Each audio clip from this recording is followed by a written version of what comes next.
মাওলানা মামুনুল হক সাহেব আওয়ামী লীগ সরকারকে যে কি পরিমাণে ভয় পেত, কি পরিমাণে আতঙ্ক মাওলানা মামুনুল হক সাহেবের ভিতরে কাজ করতো, আজকের এই ভিডিওটা দেখলে আপনারা স্পষ্টভাবে বুঝতে পারবেন। মাওলানা মামুনুল হক সাহেব আওয়ামী লীগের বিরোধিতা করবে তো দূরের কথা, তার ভিতরের কলিজা সবসময় এমন করতো, ফুটফুট করতো। সে তো এইভাবেই গর্জন দিত। বিশেষ করে জেল খেটে আসার পর থেকে তার কলিজা শুকিয়ে হাড্ডি হয়ে গিয়েছে। প্রাণপ্রিয় ভাই বন্ধুরা, জুলাই গণ উত্থানে সরাসরি তারা মাঠে নামবে তো দূরের কথা, আওয়ামী লীগ সরকারকে তো সে এত পরিমাণে ভয় পেত, তার কোনো কথা যেন আওয়ামী লীগের বিপক্ষে না যায়, অতটাই সচেতন হয়ে সে কথাবার্তা বলতো। কোন জায়গা থেকে তার ভয় তৈরি হয়েছে? যখন বঙ্গবন্ধুর মূর্তি ভাস্কর্য তৈরি করা হয়েছিল, তখন বাংলাদেশের সমস্ত শ্রেণীর ওলামায়ে কেরাম এটার বিপক্ষে অবস্থান নিয়েছিল। তখন মাওলানা মামুনুল হক সাহেবও এই মূর্তির বিপক্ষে অবস্থান নিয়েছিল। মাওলানা মামুনুল হক সাহেব এই মূর্তির বিপক্ষে যেই গর্জন দিয়েছিল, সেই গর্জন প্রশংসনীয়, কিন্তু সেই প্রশংসা সে ধরে রাখতে পারেনি। তার নিজের বন্ধুর ওয়াইফকে নিয়ে রেস্যুটে গিয়েছে, আর লোকজন তাকে রেসুয়েটের মধ্যে ধরে ফেলেছে। 501 নাম্বার সেই রেসুয়েটের রুমের ভিতরে লোকজন তাকে আটক করে ফেলেছে। সেখানে মাওলানা মামুনুল হক সাহেব সেই মেয়েটাকে নিজের ওয়াইফ বলে সবার কাছে তুলে ধরে, কিন্তু সত্য কথা হচ্ছে সেই মেয়েটা তার কোনো ওয়াইফ ছিল না, সেই মেয়েটা ছিল তার বন্ধুর ওয়াইফ। একটা ভিডিও কল রেকর্ডিং এর মধ্যে কিন্তু তা স্পষ্ট হয়েছে। যখন তাকে আটক করা হয়েছে, মাওলানা মামুনুল হক সাহেব তার ওয়াইফকে ফোন দিয়ে এই বিষয়টা স্পষ্ট করে, তোমাকে যদি কেউ জিজ্ঞাসা করে তুমি বলবে এই বিষয়ে আমি অনেক আগের থেকেই সবকিছু জানি। মাওলানা মামুনুল হক সাহেব আরো এমন কথা বলে, আমি তোমার সামনে সরাসরি এসে এ বিষয়ে কথা বলবো, স্পষ্ট করব। তার নিজের ওয়াইফকে এই কথাগুলো শিখিয়ে দিয়েছে। পুরো বিষয়টা তোমাকে আমি সামনে এসে বলবো। ওই মহিলা যে ছিল সাথে, সে শহীদ ইসলাম ভাই ওয়াইফ, বুঝছো? তো এটা নিয়ে একটা ওখানে অবস্থা এরকম তৈরি হয়ে গেছে যে কথা বলা তারা ওখানে ওরা কি করে ফেলছিল আমাকে, বুঝছো? আচ্ছা, বাসায় আসেন, তারপরে কথা যা বলা বলি। না বলুন তো, তুমি বিষয়টা অন্য কথা অন্যদেরকে বলতে হইব, পরিস্থিতিটা এরকম হয়ে গেছে এখন। এই জন্য তুমি আবার মাঝখানে অন্য কিছু মনে করো না। তোমাকে কেউ জিজ্ঞেস করলে তুমি বলো যে আমি সব জানি, এরকম কিছু একটা বলো, ঠিক আছে? আচ্ছা। বন্ধুর ওয়াইফকে নিয়ে রেসুইটে গিয়ে ধরা পড়ার পরে তাকে গরম ডিম দেয়, তাকে জেল খাটতে হয়েছিল। জেল খেটে এসে কিন্তু তার কলিজা শুকিয়ে গিয়েছে। তার গর্জন, তার অর্জন কিন্তু একটা সীমাবদ্ধতা জায়গার মধ্যে এসেছে। জেল খেটে এসে সে এমন ভাবে কথা বলতে শুরু করেছিল যেন তার কোনো কথা আওয়ামী লীগের বিপক্ষে না যায়, বঙ্গবন্ধুর বিপক্ষে না যায়। তার কলিজা শুকিয়ে গিয়েছিল ভয়ের কারণে। এই জুলাই গণ উত্থানে এই মাওলানা মামুনুল হক সাহেব রাজপথে নামবে তো দূরের কথা, সে গোপন গিয়ে বৈঠক করেছিল, আওয়ামী লীগের নেতা সেখানে ছিল, এটা তো আপনারা অনেকেই দেখেছেন। সে রাস্তায় নামবে কিভাবে, তার ভিতরে তো ভয় কাজ করেছিল। আপনারা কি ভাবছেন আমি শুধু অযথাই কথা বলবো, আপনাদেরকে রেফারেন্স দেখাবো না? অবশ্যই আমি আপনাদেরকে রেফারেন্স দেখাবো। এই ভিডিও ক্লিপটা দেখলেই আপনারা স্পষ্টভাবে বুঝতে পারবেন মাওলানা মামুনুল হক সাহেবের ভিতরে কত পরিমাণে ভয় জমা হয়েছিল, আওয়ামী লীগের প্রতি তার কত পরিমাণে ভয় তার বুকের ভিতরে জমা ছিল। এই ভিডিওটা দেখলে আপনারা বুঝতে পারবেন। আওয়ামী লীগের বিপক্ষে সে অবস্থান নেবে দূরের কথা, তার কথাও যেন আওয়ামী লীগের বিপক্ষে না যায়। সে এতটা সচেতনতা অবলম্বন করে, এতটা সতর্ক থেকে কথাবার্তা বলেছিলেন।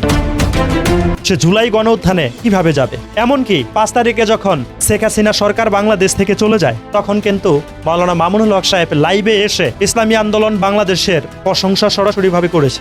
ইসলামী আন্দোলন বাংলাদেশের নেতৃবৃন্দ এক্ষেত্রে অগ্রণী ভূমিকা পালন করেছেন, আমরা তাদেরও জাতির পক্ষ থেকে শুকরিয়া আদায় করছি। সেই মাওলানা মামুনুল হক সাহেব এখন হিরো আলমের মতো এক একটা কথা বলতে শুরু করেছে।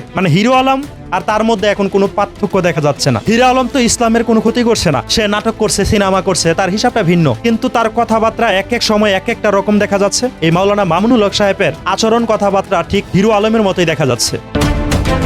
একটা সময় সে ইসলামী আন্দোলন বাংলাদেশের প্রশংসা করলো, এখন সে ইসলামী আন্দোলন বাংলাদেশের বিপক্ষে অবস্থান নিচ্ছে, ইসলামী আন্দোলন বাংলাদেশের বিপক্ষে কথা বলছে। সরাসরি ইসলামী আন্দোলন বাংলাদেশ সেই গণউত্থানে সেই রাজপথে জুলাই যোদ্ধাদের সাথে দলীয়ভাবে লড়াই করেছিল, সেটাকে এখন সে ছোট করে দেখার চেষ্টা করছে।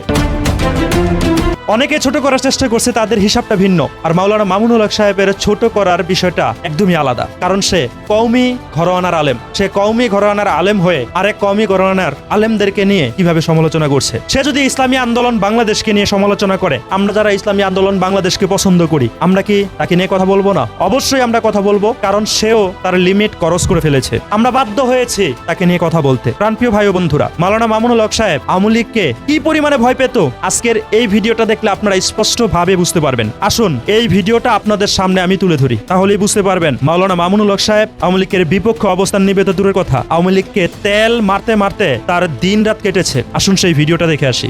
আপনারা যারা আলেম ওলামাদের বক্তব্যকে বিকৃত করে বঙ্গবন্ধুর বিরোধী বক্তব্য বলে সাব্যস্ত করেছেন, আপনারা বঙ্গবন্ধুর অমর্যাদা করেছেন। আপনাদের বক্তব্য প্রত্যাহার করেন। আমি চ্যালেঞ্জ করলাম, আমার কোন কথা, কোন একটা অক্ষর বঙ্গবন্ধুর জন্য মর্যাদা হানিকর দেখাতে পারবেন না। ইভেন আওয়ামী লীগের দলের বিরুদ্ধে আমার কোনো বক্তব্য নাই। ইভেন আওয়ামী লীগের দলের বিরুদ্ধে আমার কোনো বক্তব্য নাই। এই যে পয়েন্ট, আপনারা হয়তো মাওলানা মামুনুল হক সাহেবের কথাগুলোকে শুনেছেন, তার ভিতরে কত পরিমাণে ভয় জমা হয়েছিল, সে কতটা আতঙ্কিত ভাবে ছিল আওয়ামী লীগ সরকারকে নিয়ে, তার এই কথাগুলো শুনে হয়তো আপনারা বুঝতে পেরেছেন। বঙ্গবন্ধুকে নিয়ে কথা বলবে দূরের কথা, তার কথা আওয়ামী লীগের বিপক্ষেও যায় না। আওয়ামী লীগের পক্ষে সে চাট্টকারিতা করেছে, দালালি করেছে। সেই জেলখানা থেকে বের হয়ে এসে সে বুঝতে পেরেছে আওয়ামী লীগ সরকার কি। সে গণ উত্থানে যাবে তো দূরের কথা, তার ভিতরে ভয় কাজ করেছিল। মাওলানা মামুনুল হক সাহেব ভেবেছিল এই গণ উত্থানে গিয়ে এই আওয়ামী লীগ সরকারকে সরাতে পারবে না, আওয়ামী লীগ সরকার বাংলাদেশ থেকে যাবে না। আর বাংলাদেশ থেকে যদি আওয়ামী লীগ সরকার না যায়, একবার তো তাকে গরম ডিম দিয়েছে সেই 501 নাম্বার রুম থেকে ধরে নিয়ে, এবার আর গরম ডিম দিবে না, এবার অন্য কিছু দিবে। সেই ভয় তার ভিতরে কাজ করেছিল। সেই আন্দোলনের সাথে নেই, সেজন্য কিন্তু এই জুলাই গণঅভ্যুত্থান চলাকালীন অবস্থায় আওয়ামী লীগের নেতা খেতাদের সাথে সে মিটিং মিছিল করেছিল। আর এখন ইসলামী আন্দোলন বাংলাদেশকে নিয়ে সে মজা করে কথা বলে। তার এই মুখে কি ইসলামী আন্দোলন বাংলাদেশের বিপক্ষে কথাগুলোকে মানানসই হয় বলে আপনারা মনে করেন? তিনি একটা সময় সত্য কথা বলেছিলেন, কিন্তু সত্যের উপরে তিনি নিজেই অটল থাকতে পারেননি। যেমন ভাবে বাংলাদেশে জামাতে ইসলাম নামক সংগঠনের নেতা কর্মীরা নিজেদের কথার ভিতরে অটল থাকতে পারেননি। মাওলানা দেলাওয়ার হোসেন সাইদি রহমাতুল্লাহি আলাই একটা সময় বলেছিল ইসলামে নারী নেতৃত্ব হারাম। এই ক্ষমতার লোভে তারা নারীর সাথে ঐক্য করেছিল, কখনো আওয়ামী লীগের সাথে, কখনো বিএনপির সাথে। অথচ এই দুইটা সংগঠনে কিন্তু গণতান্ত্রিক রাজনীতিতে বিশ্বাসী, গণতন্ত্র বাস্তবায়ন করার জন্য তারা মাঠে ময়দানে লড়াই করে। কিন্তু মাওলানা দেলাওয়ার হোসেন সাইদির সেই দল বাংলাদেশে জামাতে ইসলাম, তাদের ভাষণ ছিল কি? সৎ লোকের শাসন চাই, কোরআনের আইন চাই। আওয়ামী লীগ বিএনপি কি কোরআনের আইন চেয়েছিল? এনসিপি কি কোরআনের আইন চেয়েছিল? এলডিপি কি কোরআনের আইন চেয়েছিল? জাতীয় পার্টি কি কোরআনের আইন চেয়েছিল? কি মনে করেন আপনারা? এই যে মাওলানা মামুনুল হক সাহেব এবং বাংলাদেশের জামাতে ইসলামের শীর্ষ স্থানের আলেমগুলো, নেতৃবৃন্দগুলো, তাদেরও কথা কাজের কোনো মিল ছিল না। আল্লাহ পাক রব্বুল আলামিন নিজে শেখ হাসিনা সরকারকে দিয়ে তাদের এই মিথ্যার শাস্তি দিয়েছে। আমি এটা বিশ্বাস করি, আমি এটা মনে করি, কারণ মাওলানা দেলাওয়ার হোসেন সাইদি সাহেব নিজেই বলেছিল ইসলামে নারী নেতৃত্ব হারাম। ক্ষমতার চেয়ারে বসার জন্য সেই কথা মাওলানা দেলাওয়ার হোসেন সাইদি সাহেব এক টকশোর মধ্যে বসে ঘুরিয়ে ফেলেছে। বলেছিল এমন কথা আমরা কখনো বলিনি।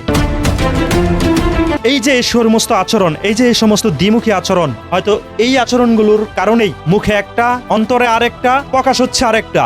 এই সমস্ত দ্বিমুখী তিনমুখী আচরণের কারণেই আল্লাহ পাক রব্বুল আলামিন হয়তো তাদেরকে শাস্তির ব্যবস্থা করেছিলেন। আর 1971 সালে তাদেরকে নিয়ে যে বিতর্ক ছিল সেটা না হয় নাই বললাম। এখন আমি এই কথা বলেই শেষ করে দিতে চাই, মাওলানা মামুনুল হক সাহেব তার ভিতরে কতটা ভয়ভীতি কাজ করেছিল, তার কথাগুলোকে শুনে হয়তো আপনারা বুঝতে পেরেছেন। এই মাওলানা মামুনুল হক সাহেব গণ উত্থানে রাজপথে নামবে তো দূরের কথা, পিঠের চামড়া উঠে যাবে এই ভয়ে সবসময় আতঙ্কিত ছিল। তার পূর্বের বক্তব্যগুলো যেন আওয়ামী লীগের বিপক্ষে না যায়, যেন বঙ্গবন্ধুর বিপক্ষে না যায়, সেজন্য কিন্তু সে এমন বক্তব্যও করেছিল।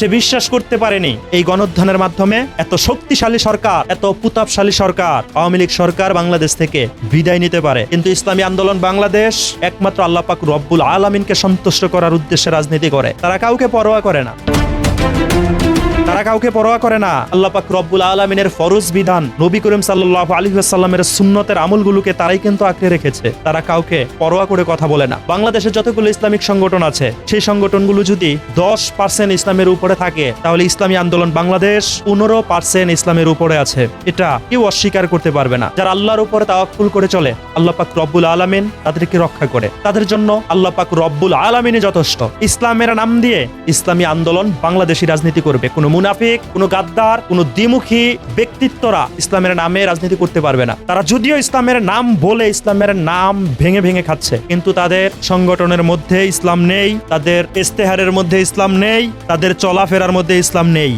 মেয়েদের দিকে বক বক করে তাকিয়ে থাকে, অথচ আল্লাহ পাক রব্বুল আলামিন পর্দাকে ফরজ করেছেন। মাওলানা মামুনুল হক সাহেবকে বাংলাদেশে জামাতে ইসলামের মতো ঠিক একই দৃশ্য দেখা যাচ্ছে। তারা একটা টাকার এপিট আর ওপিট হয়ে গিয়েছে।